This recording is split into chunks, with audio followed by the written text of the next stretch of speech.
17 ਕੋਲ ਲੈਣੇ ਕੋਲ ਮੈਂ ਟ੍ਰੇਡ ਯੂਨੀਅਨ ਚ ਰਹਿਦਾ ਹੈ ਤੇ 10 ਸਾਲ ਤੱਕ ਮੈਂ ਰਹਿਦਾ 17 ਚ ਜੀ ਆ ਸਾਡੀ ਪੇ ਨਾਮ ਜਿਹੜੀ ਹੈ ਉਹ ਦੂਰ ਹੋਈ ਹੈ 19500 ਦਾ ਜਿਹੜਾ ਗ੍ਰੇਡ ਆ ਉਹ ਚੋੜੇ ਜੂਨੀਅਰ ਸਟੈਂਡ ਨੂੰ ਕੋਡ ਲੈ ਆਖਣੇ ਦੀ ਗੱਲ ਇਹ ਹੈ ਵੀ ਇੱਕ ਵਾਰੀ ਕੋਈ ਇਹ ਸੋਚੇ ਵੀ ਅਸੀਂ ਇੱਕ ਵਾਰੀ ਆਈਏ ਇੱਕ ਵਾਰੀ ਅਸੀਂ ਆਸ ਬਸ ਹੁਣ ਆਏ ਫ੍ਰੀ ਹੈ ਉਹ ਨਹੀਂ ਸਕਦਾ ਕੰਟਰੀ ਜਿਹੜਾ ਬੰਦਾ ਰਹਿ ਗਿਆ 25% ਉਹਦਾ ਪ੍ਰਮੋਸ਼ਨ ਹੋਣ ਗਿਆ ਤਾਂ ਕੋਈ ਕ੍ਰੈਡਿਟਸ ਬੈਠ ਜਾਣਾ ਅਸੀਂ ਗੱਲ ਲੈ ਕੇ ਗਲਤ ਨਾ ਜਾਂ ਕੋਈ ਹੋਰ ਲੇਕਿਨ ਐਸੀ ਹੈ ਉਹਦਾ ਬੜਾ ਅਹਿਮ ਰੋਲ ਹੈ पे कमीशन हर 10 साल के बाद होता सेंट्रल पे कमीशन और लेकिन इन्हें देखा कि डिफेंस वाला हर 5 साल के बाद उन्हें ऐसी मार दी भी ना तुम बोलने जोगे ये की है 265 की बुक है 265 पेज दे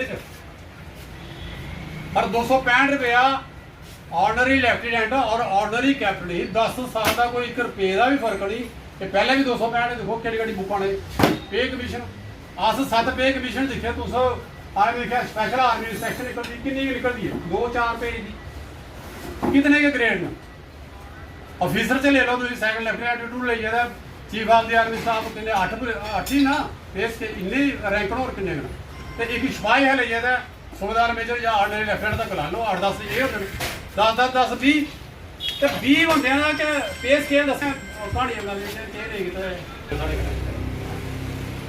देश ही की गल करनी हो जिस तरीके ने वो ये लियांदी है अग्निपथ स्कीम लियांदी है इस देश वास्ते ये रिजल्ट जोड़े ना आने वाले 5-10 साल के बाद पता लगना है अगर किसी कंट्री के लड़ाई लगी आए ना तो इन्हें पता लगना है कि क्या अग्निपथ स्कीम कुछ मिलिटेंसी श्रीनगर डिवीजन च ही कुछ मिलिटेंसी जम्मू डिवीजन के आई थोड़े कठुआ के आई अजे तक एक भी मिलिटेंट नहीं हुआ उड़ोया कोई ना मरिया ना उड़ोया साड़ी कितनी नुकसान होया ये सारे सामने जिंदा जाता मतलब कि ये सबूत है कि क्या हो रहा है क्योंकि मेरी स्ट्रेंथ ही घटी हुई है। Vice chairman ex-serviceman welfare association Kathua आज हमारी फर्स्ट हाफ मीटिंग है और जैसे कि हम हर बार यही बोलते हैं कि फर्स्ट हाफ मीटिंग का मतलब यही है कि हम अपने JCOR को और ख़ास करके जो वीर नारी बिड्डों को है उनको यही बताते हैं कि हमारे हायर फार्मेशन से क्या चीज़ आई है। जैसे अभी हमारे पास थोड़ी देर पहले 1 रैंक 1 पेंशन पार्ट 3 की बुक आई है और इसके बीच में हमने अपना फार्मूला निकाला कि सिपाही को कितना है तो इसमें हमारी कैलकुलेशन यही आई है कि सिपाही नायक और हवलदार जो हैं वो तकरीबन 17 साल से नीचे वालों को फ़ायदा है। बाकी पिछली एक मिशन की तरह इस बार भी जैसे नायब सूबेदार हैं सूबेदार मेजर आर्मी लेफ्टिनेंट और कैप्टन इनकी पे जो है फिर लेस में आई है और ये हर बार एक बात नहीं है 5 साल पहले 5 साल उसके बाद ये तीसरी पे कमीशन आ गया अभी जो 1 रैंक 1 पेंशन पार्ट 3 तो तीनों में अभी डिफरेंस आ रहा है कि जो सूबेदार मेजर है आर्मी लेफ्टिनेंट हैं कैप्टन है सूबेदार हैं नायब सूबेदार इन्होंने किसका क्या बिगड़ा है ये फ़ौज में यही करते आते हैं सारा काम यही करते हैं और इनके ऊपर ही अभी ऐसी तरीक चला दी है और जो चीज़ें जो किसी को एप्लीकेबल नहीं है साल करेगा ज़्यादा से ज़्यादा अगर उसको सेंक्शन किसी तरीके से मिल भी गई तो 19 साल में आ जाएगा 19 साल के बाद उसको पेंशन मिलने का मतलब कोई नहीं उसके ऊपर बढ़ा दिया उन्होंने उनको पता कि ये इस खाने में जाएगा नहीं और इसको ये पेंशन का फ़ायदा मिलेगा नहीं। ये फ़ायदा जिन लोगों को मिल रहा है वो चुप करके बैठे हुए हैं साइलेंस में उनको 10-12 हज़ार रुपये का फ़ायदा हो रहा है पर JCOR की तरफ जो है वो कोई नहीं देखता। ये प्रोटेस्ट जो है अभी ऑल इंडिया बेसिस पर 26 सितंबर को दोबारा एक्सर्विसमैन जंतर मंतर पर पहुंच गए हैं और वो यही चाहते हैं कि ये कौन सा अभी 1 रैंक 1 पेंशन पार्ट 3 निकाला जो JCOR के लिए हानिकारक है और इसमें कोई फ़ायदा नहीं है उनको। जय हिंद जय। President JK ex-service welfare association Kathua.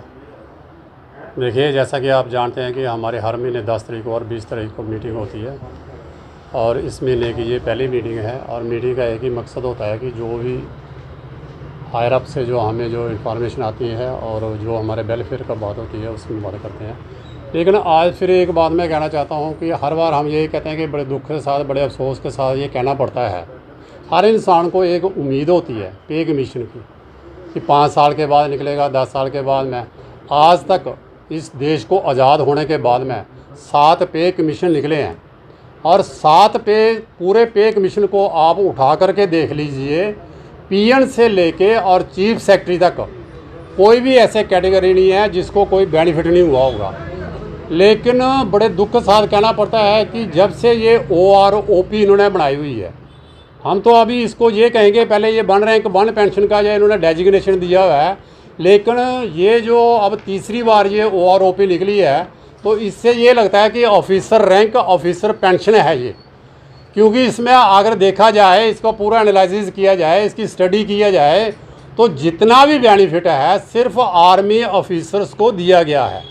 जो भी जितना हमारा सिपाही से लेके ऑर्डिनरी कैप्टन तक रैंक है, पिछले 10 साल से देखिए ना, एक पीरियड होता है 10 साल से, कितने अफसोस की बात है कि सूबेदार, ऑर्डिनरी लेफ्टिनेंट और ऑर्डिनरी कैप्टन, उसको 1 रुपये का भी बेनिफिट नहीं है। आज तक भी जो पेंशन ले रहे हैं उस लेवल तक भी ये पे कमीशन नहीं पहुँचे हैं। तो इसमें लगता है कि गवर्नमेंट डेलीबरेटली, या जो ये कमेटी जो पे कमीशन बनाती है, ये डेलीबरेटली आर्मी वालों के साथ, चाहे वो सर्विस में हैं, चाहे वो पेंशनर हैं, जितने भी JCO और रैंक के हैं, उनके साथ ये धोखाधड़ी कर रहे हैं। ये कोई पे कमीशन नहीं है। इतने 265 पेज और 121 टेबल, ये ऐसा पे कमीशन हमने कोई देखा ही नहीं है। 8-8, 10-10 कैटेगरी के रैंक होते हैं, तो उसमें कितना एक पेज चाहिए उसको लिए, और 8-10 पेज कीजिए। जितने भी पे कमीशन है, SRO 93 निकाल के देख लीजिए, जो 7th पे कमीशन का हमारी स्टेट का ही है, ज़्यादा से ज़्यादा 8 या 10 पेज हैं उसके। ये किस तरीके के पे कमीशन लगाते हैं। हम सरकार से ये कहना चाहते हैं कि OROP 2 में जो हमारे साथ नामलीज थी, उसको दूर करना तो दूर की बात रही, आपने OROP 3 में भी हमारे साथ इतना बड़ा धोखा किया है। आने वाला वक्त जो है ये आपके लिए अच्छा नहीं होगा। मैं इससे ज़्यादा नहीं कहता हुआ आपका बहुत बहुत धन्यवाद करता हूँ। तो किस तरह रहेगा एक्स सर्विसमैन का चुनावों को लेकर भी, जिस तरह आपकी काफ़ी समस्याएं भी हैं अभी तक जो नहीं हल हुई हैं, तो चुनाव भी तो किस तरह? देखिए, पहली बात तो ये है कि हम हैं नॉन पॉलिटिकल, और जितने भी आर्मी के हैं, चाहे वो सर्विस में है, चाहे वो रिटायर हैं, उनका हमेशा एक ही मत रहता है कि वो देश हित की बात करते हैं। आपने जब हमें OROP 2 की अनामलीज थी, जब उस टाइम भी आपने पूछा था कि इलेक्शन में क्या होगा, तो इलेक्शन का जो पार्लियामेंट इलेक्शन हुआ है, उसका रिज़ल्ट इस गवर्नमेंट ने खुद ब खुद देख लिया है। हम नहीं कहते कि हम सरकार को वोट नहीं देंगे या हम सरकार के एंटी हैं। सरकार हमारी है, लेकिन सरकार को चेताना, सरकार को बताना, हमारे नामलीज के बनाना, ये भी हमारा फ़र्ज है। अगर ये सरकार हमारे हक हकूक़ नहीं देगी, तो इसके खिलाफ तो हम बोलेंगे।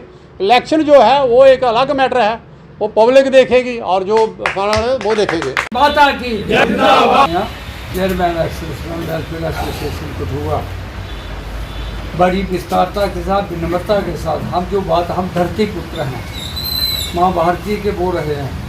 हम जो भी बात करेंगे वो पहले यही सोचेंगे कि हमारी माँ भारती को कोई पेंच ना हो, उनको कोई पीड़ा ना हो।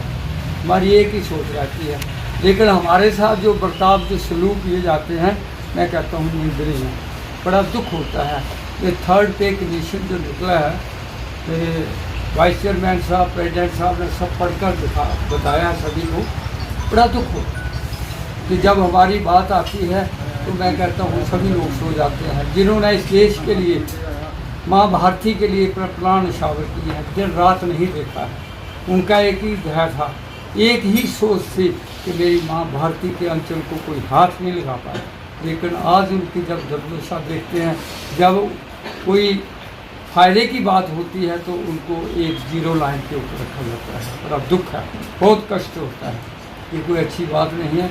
रहा सवाल कि आप लोग मीडिया हमें भी पूछता है, सभी पूछते हैं, मैंने आपको एक ही बात में बता दिया कि हम धरती पुत्र हैं, माँ भारती के सपूत है। हमने युद्ध लड़े हैं। बड़ा दुख होता है जो रिजर्विस्ट हमारे भाई, जो हमारे बच्चे, जिन्होंने, मैं कहता हूँ 9 साल में 2 युद्ध लड़े उन्होंने। 9 अपनी उसमें पहला युद्ध भाषण की लड़ाई लड़ी, उसके बाद उन्होंने 65 की लड़ाई लड़ी। उनका क्या कसूर था?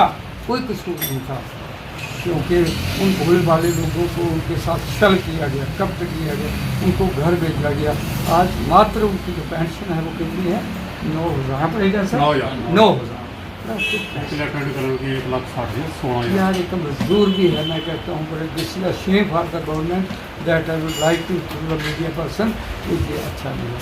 तो हमारी जहाँ तक हमारी बातें हैं पूछने की और हमारे और करने में करने में कोई अंतर नहीं है। हाँ वही थे लोग आज से जो हम 65 साल पहले थे वही हम रहे हैं, वही हम आज हैं। हमने देश के लिए किया है जो कुछ भी किया है, लड़ाई लड़का रहा है, 65 की लड़ी है, 71 की लड़ी है, 62 की भी लड़ी है, हमारे बीच तो भी बैठे हुए हैं।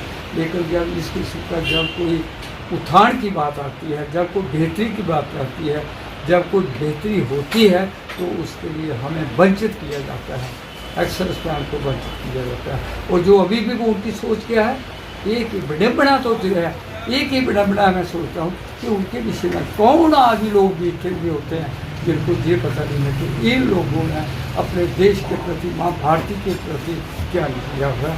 तो मैं आप लोगों के माध्यम से हमारे जनाब प्रधानमंत्री तक तो जहाँ भी हमारी बात जाती है, विकास की जाती है, तो मेरी विनम्र विनती रहेगी कि जब ये बातें होती है, कोई विषय बनते हैं, तो कम से कम एक्सेस में जिन्होंने who did for the sake of the country and उन्होंने क्या नहीं किया, दे डिड एवरीथिंग। उन्होंने प्राण मुशावर करने की चेष्टा प्रयत्नशील है, वो अनफॉर्चुनेटली या फॉर्चुनेटली कि हम बच गए।